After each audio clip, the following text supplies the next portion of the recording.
Hello, नमस्कार, आदाब सलाम। मैं हूं असद मिर्जा, लेकर आया हूं आपका पसंदीदा कार्यक्रम विश्व दर्पण। आज के कार्यक्रम में हम बात करेंगे अमेरिका के उस नए प्रपोज या मुजवजा कानून के बारे में जिसके जरिए अमेरिका हुकूमत उन कंट्रीज के ऊपर कार्रवाई कर सकती है जो कि आज की दुनिया में तेल प्रोड्यूस करने वाले बड़ी कंट्रीज हैं। लेकिन प्रोग्राम शुरू करने से पहले हम आपसे गुजारिश करेंगे कि अगर आपने अभी तक हमारे चैनल मीडिया स्टार वर्ल्ड को सब्सक्राइब नहीं किया है तो उसे फौरन सब्सक्राइब करें और बेल के निशान को दबाना ना भूलें ताकि जैसे ही हमारे वीडियोस यूट्यूब पर अपलोड हो वो फौरन आपके इनबॉक्स तक पहुंच जाए।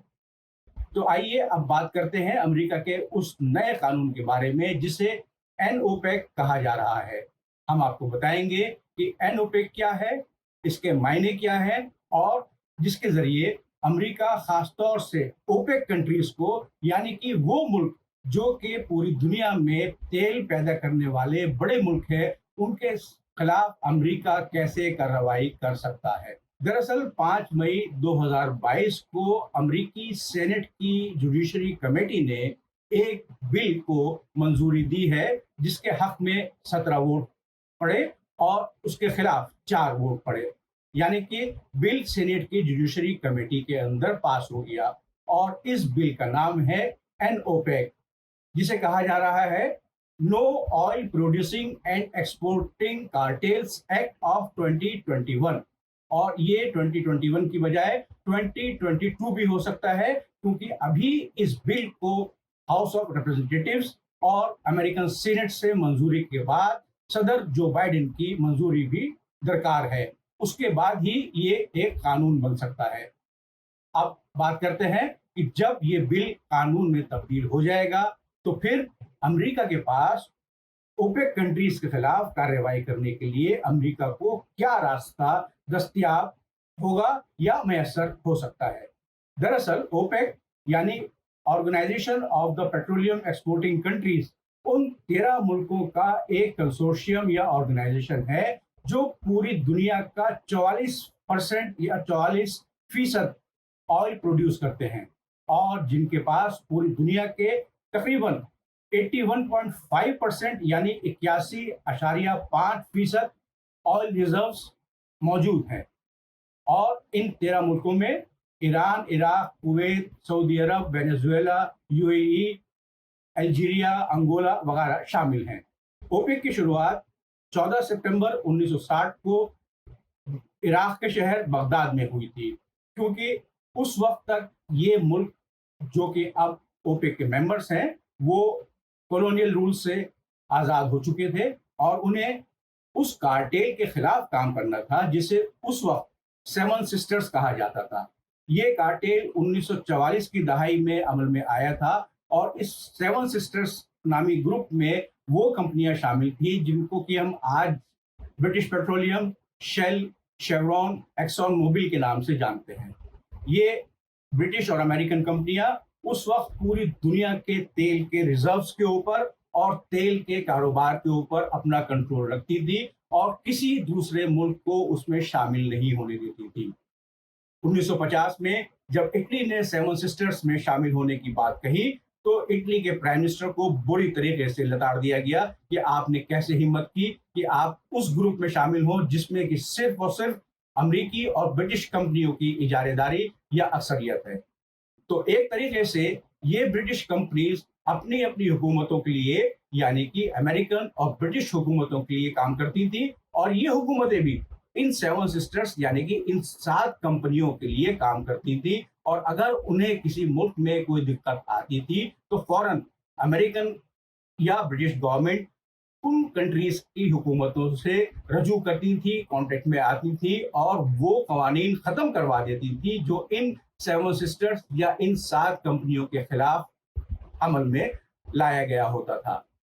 अब बात करते हैं कि आखिर क्या वजह है कि अमेरिका ओपेक के खिलाफ कार्रवाई करने के लिए किसी ऐसी कानूनी चाराजोई का रास्ता ढूंढ रहा था कि वो ओपेक कंट्रीज के खिलाफ कार्रवाई कर सके। दरअसल इस पूरे मामले की शुरुआत अभी हाल में नहीं हुई है, इसकी शुरुआत तकरीबन 2 दहाई पहले हो चुकी थी और कई मरतबा मुख्तलिफ अमेरिकन प्रेसिडेंट्स ने इससे पहले भी माजी में ये कोशिश की थी कि वो किसी तरीके से कोई ऐसा अमरीकी कानून बना सकें जिससे कि ओपेक कंट्रीज के खिलाफ वो कार्रवाई कर सके, क्योंकि उनका कहना ये था कि अब सेवन सिस्टर्स के खत्म होने के बाद ओपेक मेंबर कंट्रीज जो हैं वो एक कार्टेल के तौर पर काम कर रही हैं। यहाँ मैं आपको जरा कार्टेल के बारे में तफसील बता दूं कि कार्टेल उन कंपनीज के ग्रुप को कहा जाता है जो अपने मकसद के लिए साथ में आ जाती हैं और अपना मकसद हासिल करने के लिए और साथ ही साथ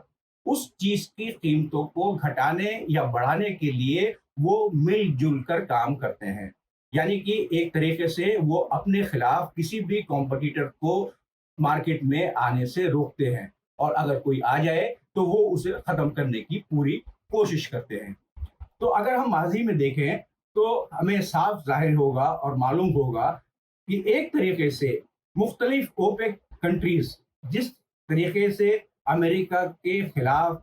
कभी कभी कार्रवाइयां करती थी, और उसमें खास तौर से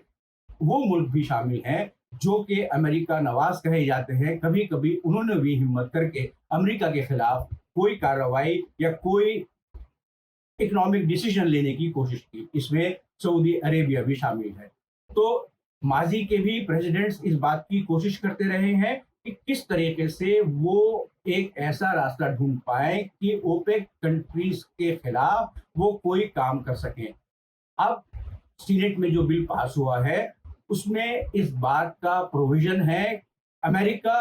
किसी भी ओपेक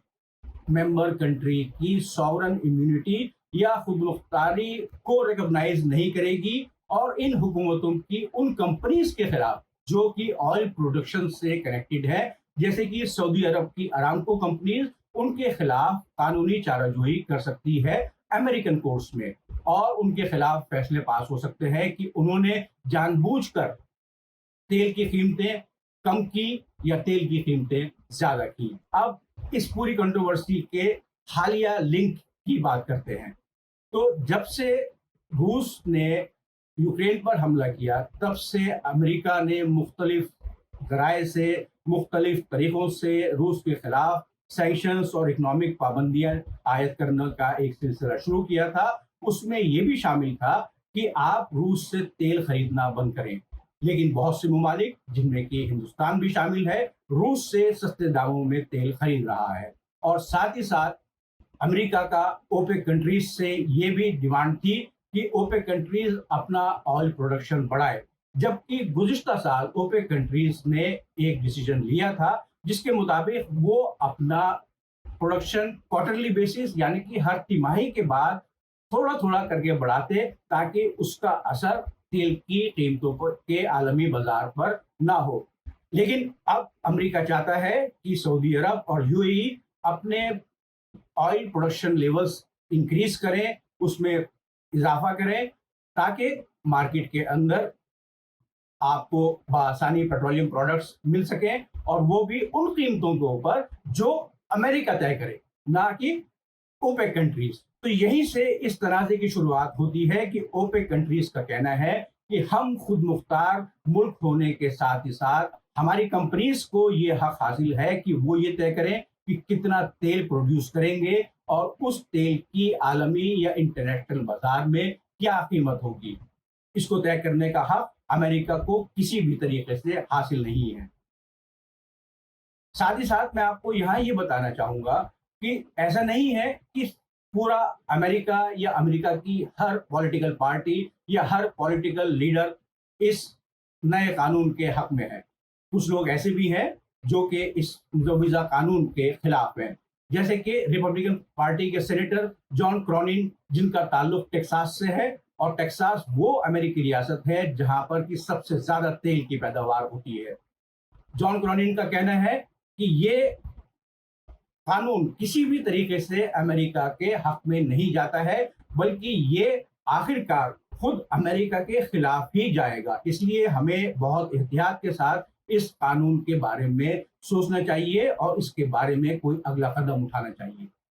इसके साथ ही साथ अमेरिकन पेट्रोलियम इंस्टीट्यूट, जो कि पूरे आलमी या ग्लोबल लेवल के ऊपर मुख्तलिफ अमेरिकन पॉलिसीज की हिमायत करता है اور اوپेक कंट्रीज के साथ में एक पुल के तौर पर काम करता है। उसका भी ये मानना है कि जिस तरीके से अमेरिका चाह रहा है कि जिस प्राइस लेवल के ऊपर ओपेक कंट्रीज ऑयल प्रोड्यूस करें और इंटरनेशनल मार्केट में भेजें, वो अमेरिका के खिलाफ जा सकता है, क्योंकि ओपेक कंट्रीज का ऑयल प्रोडक्शन की कॉस्ट जो है वो अमेरिकन कंपनी से बहुत कम है, और अगर वो मार्केट में एकदम से पेट्रोलियम सप्लाई का इजाफा करते हैं तो उसका असर ये होगा कि फिर कीमतें बहुत जबरदस्त तरीके से गिरेंगी, और उस कीमतें गिरने का असर अमेरिकन प्रोड्यूसर्स के ऊपर होगा। लेकिन फिलहाल पॉलिटिकल इस्टेब्लिशमेंट ये बात मानने के लिए कतई तैयार नजर नहीं आ रही है। तो इसकी क्या वजह है? इसकी असल बुनियादी वजह जो हमें दर हकीकत सामने नजर आती है वो ये है कि जब से रूस ने यूक्रेन के खिलाफ कोई मुहिम शुरू करने का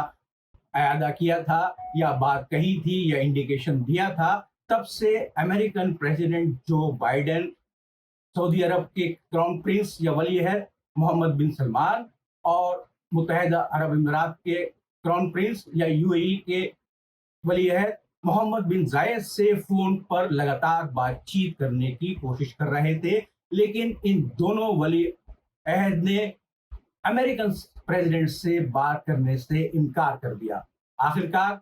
सदर जो बाइडेन को शाह सलमान से बात करनी पड़ी। अब शाह सलमान के बारे में ये बात आम हो चुकी है कि वो पब्लिक लाइफ में एक्टिव नहीं है। जब वो पब्लिक लाइफ में एक्टिव नहीं है तो वो पॉलिटिकल डिसीजंस मेकिंग में कितने एक्टिव होंगे इसका अंदाजा कोई भी बखूबी लगा सकता है। लेकिन यहाँ पर सारी बात ये आती है कि अब बिल्कुल साफ तौर पर नजर आ रहा है कि वो मुल्क जो कभी किसी जमाने में अमेरिका के पिट्ठू कहे जाते थे, वो मुल्क अब अपने आप को असर्ट कर रहे हैं और साफ तौर पर कह रहे हैं कि वो अपने मफादात के लिए काम करेंगे, ना कि अमेरिकन मफादात या अमेरिकन इंटरेस्ट के लिए।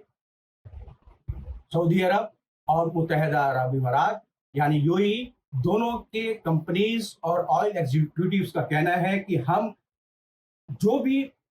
ऑयल प्रोड्यूस करेंगे उसका लेवल या उसका टारगेट ओपेक ही डिसाइड करेगा, ना कि अमेरिका। तो अब आप बखूबी समझ सकते हैं कि सदर जो बाइडेन को इस बात की क्यों जल्दी है कि वो कोई ऐसा कानून लाए जिससे कि वो सऊदी अरब या मुत्तहदा अरब अमीरात या किसी दूसरे मुल्क के ऊपर कोई ऐसा काम कर सके जो अमेरिकन इंटरेस्ट के खिलाफ जाता हो। यहाँ पर मैं आपको एक चीज और बताना चाहूंगा कि ओपेक का एक्सपेंशन सन 2016 में हुआ था और उसे ओपेक प्लस कहा जाता है और उसका मेंबर रूस भी है। तो एक तरीके से प्राइस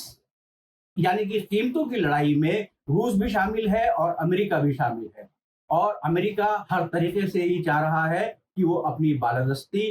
पूरे ऑयल प्रोड्यूसिंग मैकेनिज्म के ऊपर और ऑयल प्राइस डिटरमिन करने वाले मैकेनिज्म के ऊपर यानी कि तेल की पैदावार और तेल की कीमतें तय करने दोनों मराहिल दोनों प्रोसेसेस में पूरा अमेरिकन इख्तियारात जो हैं वो सरे फहरिस्त रहे, ना कि उन कंट्रीज के इख्तियारात जो कि ये तेल पैदा कर रही हैं। अभी ये लगता है कि सदर जो बाइडेन पॉलिटिकल तरीके से अपने खिलाफ जाने वाले मुल्कों के ऊपर कार्रवाई इस नए कानून के जरिए कर सकते हैं जिसे कि नो ओपेक या न्यू ओपेक भी कहा जा रहा है। लेकिन डिफेंस और एनर्जी एनालिस्ट का मानना यही है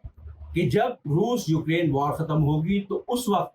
हम अमेरिका के असली चेहरे को देख सकते हैं, क्योंकि बहुत मुमकिन है कि अमेरिका उस वक्त अपने इत्तेहादी या अपने हलीफ या अपने सपोर्टर्स सऊदी अरब और यूएई के खिलाफ कोई नई जंग शुरू करे या कोई ऐसी प्लानिंग शुरू करे कि इन मुल्कों का खात्मा हो जाए। और इन मुल्कों के वली है जो स्टैंड अभी ले रहे हैं वो अपनी कंट्रीज के इकोनॉमिक या मुआशी इंटरेस्ट या मफादात को मद्देनजर रखते हुए ले रहे हैं, और उससे ये साफ जाहिर है कि उन्होंने ये इशारा पूरे साफ तौर पर दे दिया है कि अब वो किसी भी तरीके से अमेरिका की इजारेदारी को सहने के लिए तैयार नहीं है। तो हो सकता है कि आने वाले 5-10 साल में हमें ये खबर भी मिल जाए कि अमेरिका ने सऊदी अरब या मुत्तहदा अरब अमीरात के खिलाफ जंग शुरू कर दी है, वो मुल्क जो कि कभी अमेरिका के पिट्ठू कहे जाते थे। امید ہے آپ کو آج کا ایپیسوڈ پسند آیا ہوگا. اگلے ایپیسوڈ میں آپ سے پھر ملاقات ہوگی. خدا حافظ. جے ہند.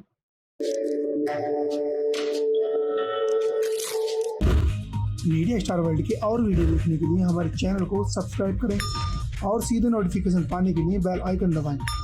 اور اگر ہماری خبر سچی اور اچھی لگے تو اپنے واٹس ایپ، انسٹاگرام، فیس بک اور ٹویٹر اکاؤنٹ پر ضرور شیئر کریں.